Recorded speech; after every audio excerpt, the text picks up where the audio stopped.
नमस्कार, good morning all of student. आज आप लोगों के बीच में इकोनॉमिक्स का सातवां चैप्टर लेकर के आया हूं, जो कि पंचवर्षीय योजना से है। इससे पहले हम लोग 6 वीडियो पढ़ चुके हैं इकोनॉमिक्स का। आज पंचवर्षीय योजना को पढ़ेंगे। तो उसमें मुख्य रूप से अभी तक में 12 पंचवर्षीय योजना आए थे, और स्टूडेंट को याद रखने में दिक्कतें होती है, तो उसको हम सीरियली वाइज इम्पोर्टेंट फैक्ट पर ध्यान देंगे।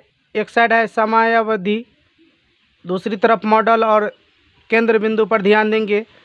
तो पहली पंचवर्षीय योजना का कार्य अवधि है 1951 से 56, जो कि हेराल्ड मॉडल पर आधारित था।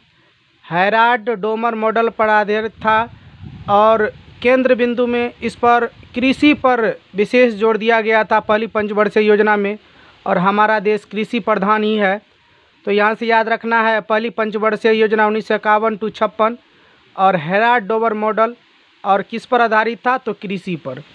दूसरी पंचवर्षीय योजना आई 1956 में, 56 से लेकर के 61 तक, और ये पीसी महालनोबिस मॉडल पर आधारित था, और केंद्र बिंदु भारी उद्योग पर चर्चा किया गया था, जोर दिया गया था दूसरी पंचवर्षीय योजना में।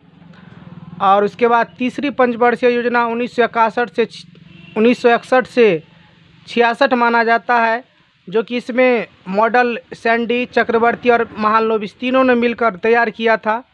तीसरी पंचवर्षीय योजना 1961 to 66 को सैंडी, चक्रवर्ती और महालनोबिस मॉडल पर आधारित था, और इसमें क्या था कि आत्मनिर्भरता पर ध्यान दिया गया था, स्वतः स्फूर्त अर्थव्यवस्था यानी कृषि प्लस उद्योग दोनों पर विशेष जोर दिया गया था। और उसके बाद 1961 से 66 जो तीसरी पंचवर्षीय योजना दिखी थी, उसके बाद हम लोगों को अवकाश मिला, यानी 3 वर्ष का अवकाश मिला था 66 से लेकर के 69 ईस्वी तक। तो अब है चौथी पंचवर्षीय योजना 1969 to 74। इसमें स्थिरता के साथ आत्मनिर्भरता, यानी स्थिरता के साथ आत्मनिर्भरता पर जोर दिया गया था। चौथी पंचवर्षीय योजना में स्थिर बोला था, आत्मनिर्भर होंगे। उसके बाद है पांचवी पंचवर्षीय योजना, जिसका कार्यकाल था 1974 से 79, लेकिन यहाँ पर आप लोगों को लिखा हुआ मिलेगा 1974 to 78। तो ये डीपी धर मॉडल पर आधारित था, और इसमें निर्धरता उन्मूलन या गरीबी हटाओ का नारा दिया गया था। एग्जाम में पूछा भी जाता है कि गरीबी हटाओ का नारा किस पंचवर्षीय योजना में दिया गया था, तो पांचवी पंचवर्षीय योजना में दिया गया था, इंदिरा गांधी के समय में। और पांचवी पंचवर्षीय योजना को 1 वर्ष पहले ही समाप्त कर दिया गया था। अब है आपको छठी पंचवर्षीय योजना, इसका कार्यकाल है 1980 to 85। इसमें आगत निर्गत यानी रोजगार सृजन, सभी के लिए रोजगार मुहैया कराने का उद्देश्य रखा गया था। उसके बाद ही जब सभी को रोजगार मिलेगा, उसके बाद ही गरीबी हटेगी। तो छठा पंचवर्षीय योजना 1980 to 85, और आगत निर्गत यानी रोजगार सृजन केंद्र बिंदु था। अब है सातवीं पंचवर्षीय योजना, इसमें हम लोग को सिर्फ डेट याद रखना 1985 to 90। आठवीं पंचवर्षीय योजना 1992 to 97, क्योंकि 1985 से 90 के बाद 2 साल का गैप रखा गया था।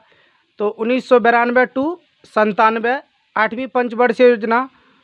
डब्ल्यू मिलर महोदय मॉडल पर आधारित था आठवीं पंचवर्षीय योजना, और इसमें केंद्र बिंदु था मानव संसाधन का विकास। जैसे अभी आप लोग डिजिटल इंडिया के बारे में पढ़ रहे हैं, उस पर जोर दिया गया था, मानव संसाधन विकास पर। नवीं पंचवर्षीय योजना 1997 to 2002, इसमें फिर आगत निर्गत मॉडल था इसका भी। और इसमें क्या था केंद्र बिंदु, तो सामाजिक न्याय और समानता के साथ आर्थिक विकास, यानी समाज को लेकर के समानता के साथ आर्थिक विकास करना था, आर्थिक स्थिति से मजबूत करना था।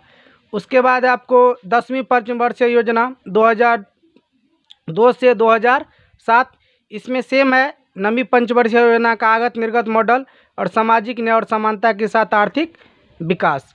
उसके बाद है 11वीं पंचवर्षीय योजना 2007 से 2012। तो इसमें क्या था कि तीव्रतर और अधिक समावेशी विकास, यानी जल्दी से विकास करना। और उसके बाद आपको 12वीं पंचवर्षीय, इसका कार्यकाल था 2012 टू 17। इसमें था तीव्रतम संपोषणीय और अधिक समावेशी विकास। तो ये गैप जो 3 गैप आया था पंचवर्षीय योजना में, उसको मेन रूप से हम लोग को याद रखना है। 1966 से 69 में जो एक वर्ष का गैप रखा गया था उसको अवकाश काल बोला जाता है।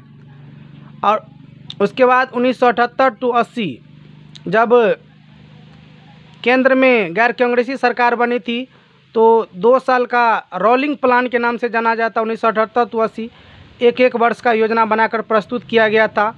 और उसके बाद 1990 टू 92 था।